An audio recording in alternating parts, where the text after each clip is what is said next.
Mexican search team Topos joined the rescue efforts in Haiti after a 7.2 magnitude earthquake.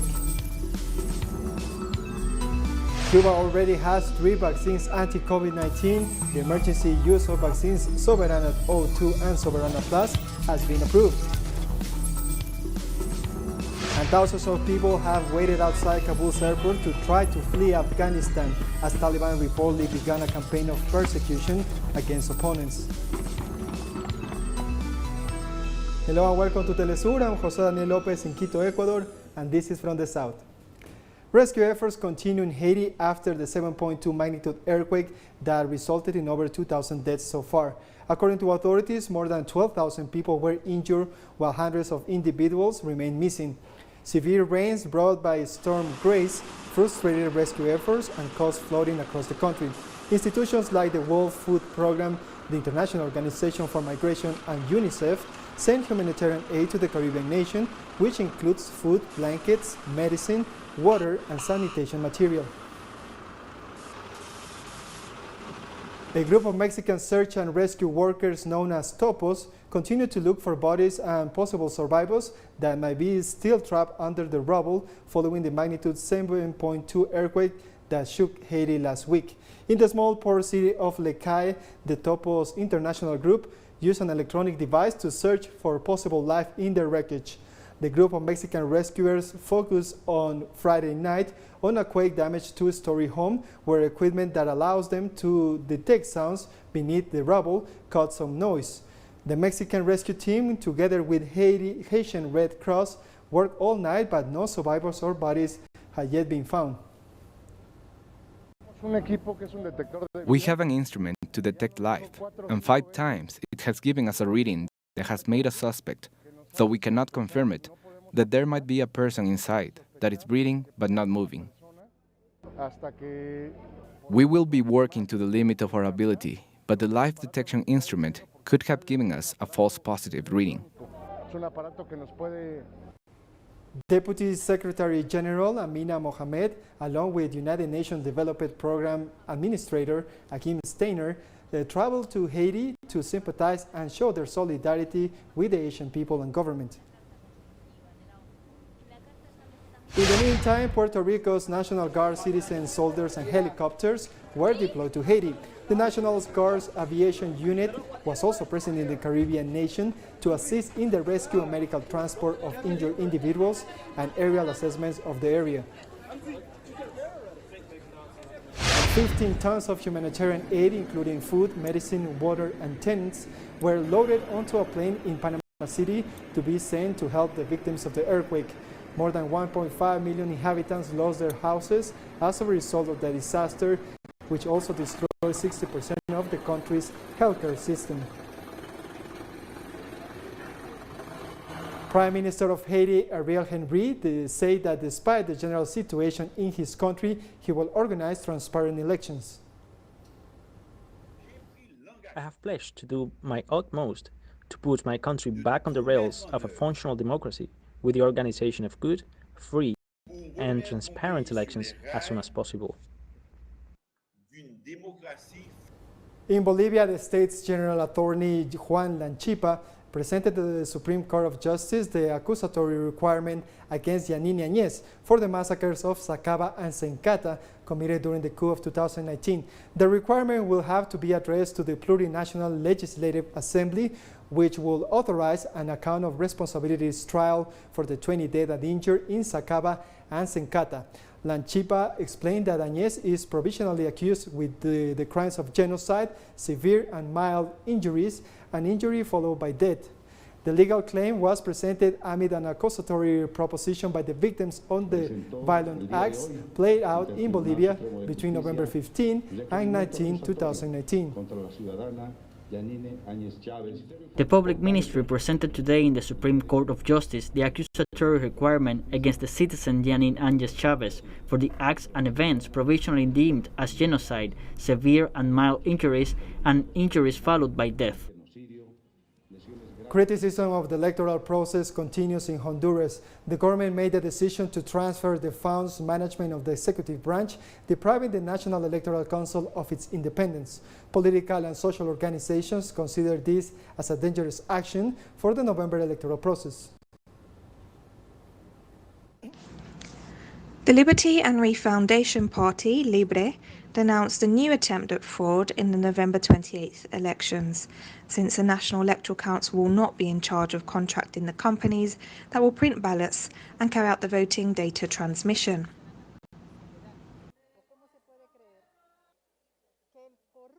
How can we believe that the corrupt, the dictator, the person who has led our country into crisis, who has committed fraud in the last two electoral processes, is now the one who managed the funds to carry out this electoral process?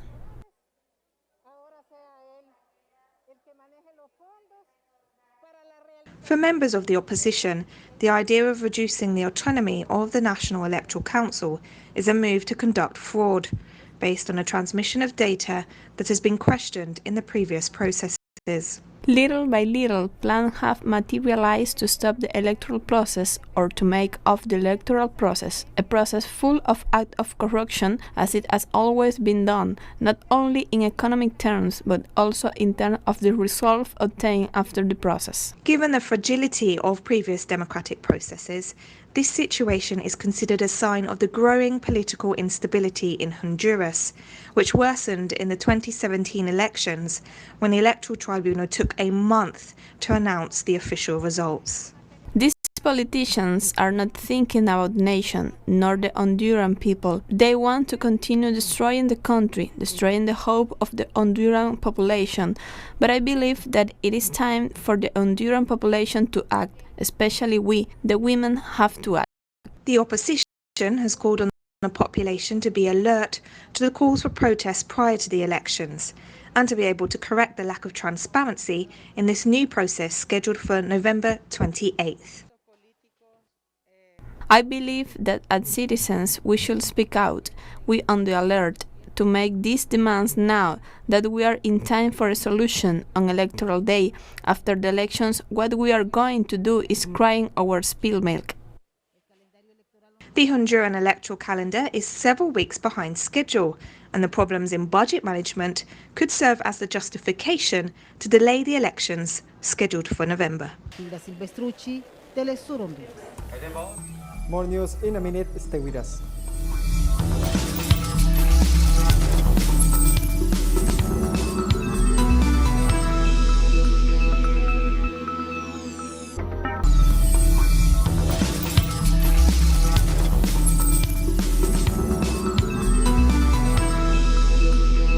Welcome back.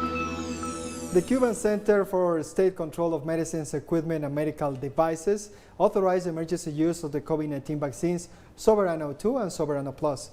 This approval is supported by the results obtained after the phases 1, 2, and 3 of the clinical trials, as well as an intervention study in several groups and population at risk. According to authorities, these studies provided sufficient elements on the safety and efficiency of the vaccines for their massive use in the country and their subsequent marketing abroad. It was also suggested that the vaccination program should combine 2 doses of Soberana O2 and a 3rd dose using Soberana Plus. Meanwhile, the director of epidemiology, Dr. Francisco Duran, reported that 27% of the national population has already received the 3 doses of one of the vaccines developed in Cuba. At the moment, 27.5% of the Cuban population has 3 doses of the candidate vaccines, and 38.8% has a 2nd dose, and 43.6% of the entire Cuban population has received at least a 1st dose. We stay in Cuba. During the summit of the Eurasian Intergovernmental Council, the island's authorities denounced the strengthening of the blockade imposed by the United States. Prime Minister Manuel Marrero warned that President Joe Biden decided to harshen the coercive measures package addressed to Havana. Marrero reminded the unilateral measures against the island were toughening in deliberate and cruel policy during Trump's administration. The chief of Cuban executives explained that with the blockade, the Caribbean nation also suffers from the effects of fighting against the COVID-19 pandemic for 16 months straight. Russian President Vladimir Putin deemed constructive the negotiations on Friday with German Chancellor Angela Merkel in Moscow. Both leaders discussed the COVID-19 pandemic, the situation in Afghanistan, and bilateral relations. The Russian head of state acknowledged that Germany is still one of the country's main partners, despite political differences, after the commercial exchange between both nations has doubled since the beginning of this year. Merkel, on her side, highlighted the importance of maintaining a dialogue for overcoming differences. The encounter occurred in the final days of Merkel's functions as Chancellor, set to cease in September. On the other hand, German Chancellor Angela Merkel gave her would-be successor Armin Laschet an endorsement in a bid to shore up his election campaign, which has triggered fears their party could crash out of government. This Bundestag election is a very special one. It is the first Bundestag election since 1949 in which the incumbent federal chancellor is not seeking re-election. This means that the cards will be reshuffled. In all these years, I have known Armin Laschet as a person and a politician for whom the C in our party's name is not just any letter, but the compass for everything he has done and is doing. We will fight.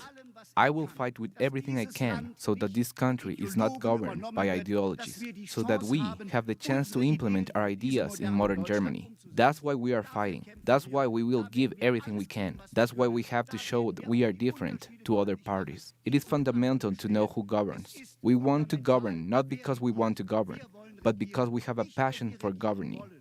We want to govern not because we want to govern. We have to govern so that Germany goes into the right direction. That's my goal, and that is why I'm running. Hurricane Grace continued to strengthen Friday, bringing rains that is likely to cause flooding through the weekend. According to the U.S. National Hurricane Center, the storm is forecast to move across the southwestern Gulf of Mexico before making landfall along the coast. A hurricane warning is in effect for Mexico's coast from Puerto Veracruz to Cabo Rojo. Mexico's Veracruz, Puebla, Hidalgo, northern Querétaro, and eastern San Luis Potosí may see 6 to 12 inches of rain through Sunday. Those conditions could lead to a flash and urban flooding, as well as mudslides. Climate activist Greta Thunberg was back protesting outside the Swedish parliament on Friday to mark the 3-year anniversary of her first school strike, which grew into a global protest movement. Thunberg's initiative got on around the world, with millions joining the weekly Fridays for Future protests to call on world leaders to listen to scientists about climate change and act to stop it.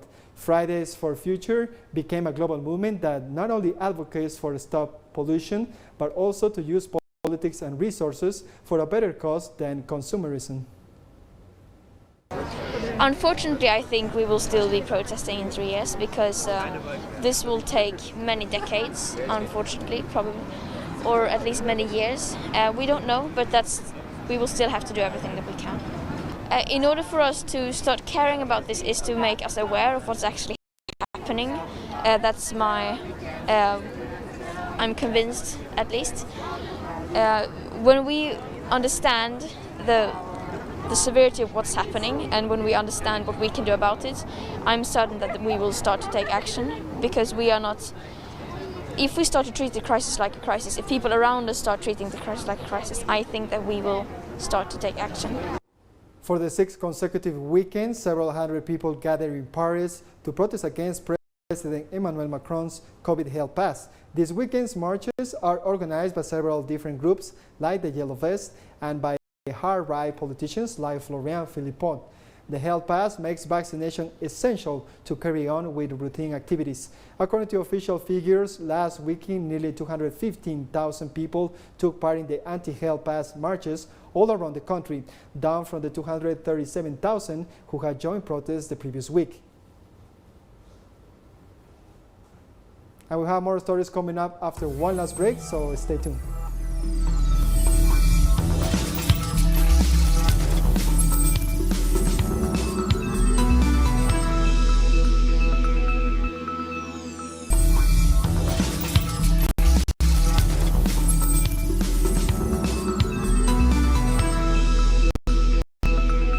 Welcome back.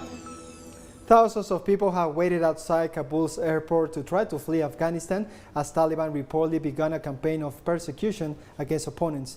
Around 18,000 people have been evacuated since last week. According to a United Nations intelligence document, the Taliban are going house to house to take retaliation against opponents and their families. Meanwhile, European media affirmed that members of the Islamic Emirate make blacklists with all the Afghans that in their time collaborated with Western countries. On the other hand, according to Reuters, U.S. officials claim that the Taliban have taken possession of 2,000 U.S. armed vehicles, as well as 30 and 40 aircraft, and an uncountable number of weapons.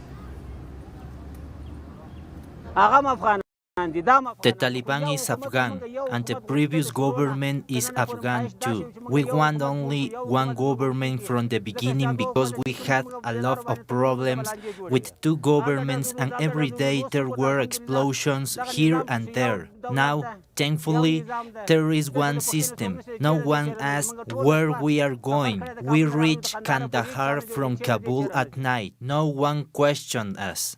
The difference was that people like me were stopped and questioned. We were worried.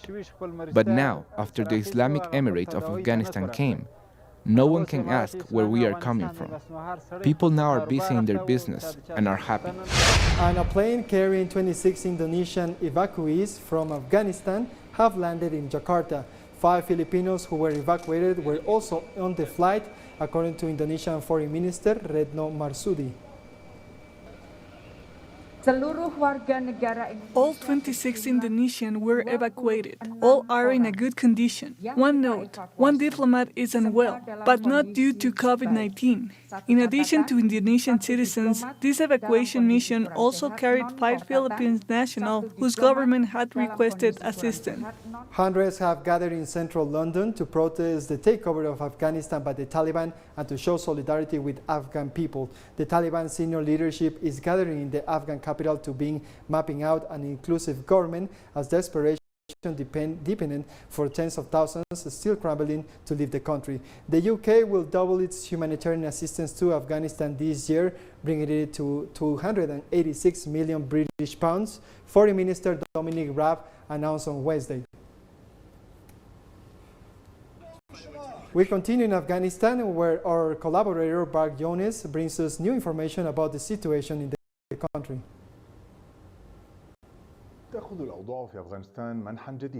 The situation in Afghanistan is taking a new direction, with reports coming in that the Taliban have begun to hunt down blacklisted personalities. It is to be feared that the insurgents may soon execute these individuals within the next few days. On the ground, many Afghan citizens are still making their way to Kabul airport in an attempt to get a seat out of the Kabul hell, as one of the citizens we contacted explained. He and his family currently see no hope for Afghanistan because the fate of the country is civil war, which Afghans do not want to live in, as they are tired of all these wars. As Najib Shah, a citizen of Kabul, told us, meanwhile, internal dialogue efforts continue. Heshmat Ghani, brother of former Afghan President Ashraf Ghani, explained to us that negotiations efforts are made to calm the situation and manage things the best way possible, but only if all parties commit to the agreements reached between the Taliban and several Afghan leaders, including Abdullah and Hamid Karzai. Perhaps the most threatening issue now is the movement of Afghan traders who fear losing their business and use different ways of transferring their money abroad through Iran, Pakistan, and Uzbekistan. The story under investigation today is the size and quantity of the weapons left behind by U.S. forces in Afghanistan, most of which are already in the hands of the Taliban. According to sources, the insurgents already have in their possession some 2,000 armored vehicles, including U.S. Humvees and about 40 aircraft, such as UH-60s Black Hawks, attack helicopters, and Scan Eagle military drones. All this coincides with the evacuation of those wishing to leave Kabul, with the number of people evacuated to Pakistan alone reaching 350 people, including World Bank staff in Afghanistan. From Al-Majideen for TeleSUR, Backgrounds, Islamabad, Pakistan. Members of the ethnic group Kemant have fled to Sudan due to the increase of the armed conflict in the country. According to UN reports, around 200,000 people have been displaced from their homes in Ahmara of which more than 60,000 are sheltered in Sudan. The international organization also estimates that the conflict has left some 400,000 people in conditions of extreme poverty. The fighting in Tigray, northern Ethiopia, erupted in November when Prime Minister Abiy Ahmed sent troops to dispose the Tigray People's Liberation Front in response to their alleged attacks on military camps. The regional government attacked us through the Fano, the Amara Special Forces and the Amara militias. They were using heavy weaponry to bombard and burn homes. The numbers are large. We are now in a school and the space is not enough for the current number of people. However, we have taken action. We have distributed plastic covers to prevent rain, and we have provided tree houses and blankets to protect them. Kenya's court has rejected a controversial proposal to amend the national constitution. Kenya's Senate, representatives and lawyers reacted to the court appeal, rejecting constitutional reform in a fresh blow to President Uhuru Kenyatta, who made new proposals and commands. Meanwhile, a 7-judge panel upheld an early higher court ruling that the way the reforms were introduced was illegal, a decision that will change the political landscape with less than a year before the country holds elections. That have been dealt with. That President Uhuru Muigai Kenyatta has contravened Chapter 6 of the Constitution, and specifically Article 73(1)(a)(1) by initiating and promoting a constitutional change process contrary to the provisions of the Constitution on amendment of the Constitution.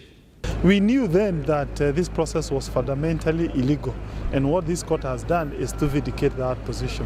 The lessons are, number one, we need to respect the people, and number two, we need to focus more on issues of economy and supporting the poor person instead of altering our constitution.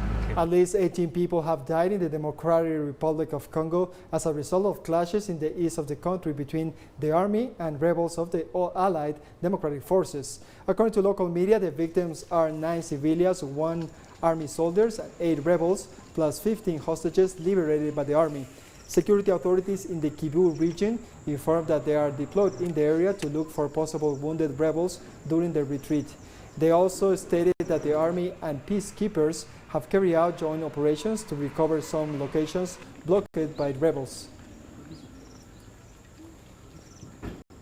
Burkina Faso's authorities revealed that the death toll resulting from a terrorist attack in the Sahel region rose to 59 civilians. According to a statement issued on Thursday night by the Ministry of Communication and Parliamentary Relations, 52 men and 7 women were killed in the assault on a convoy of military vehicles and civilians traveling between the towns of Gorgaji and Abrinda.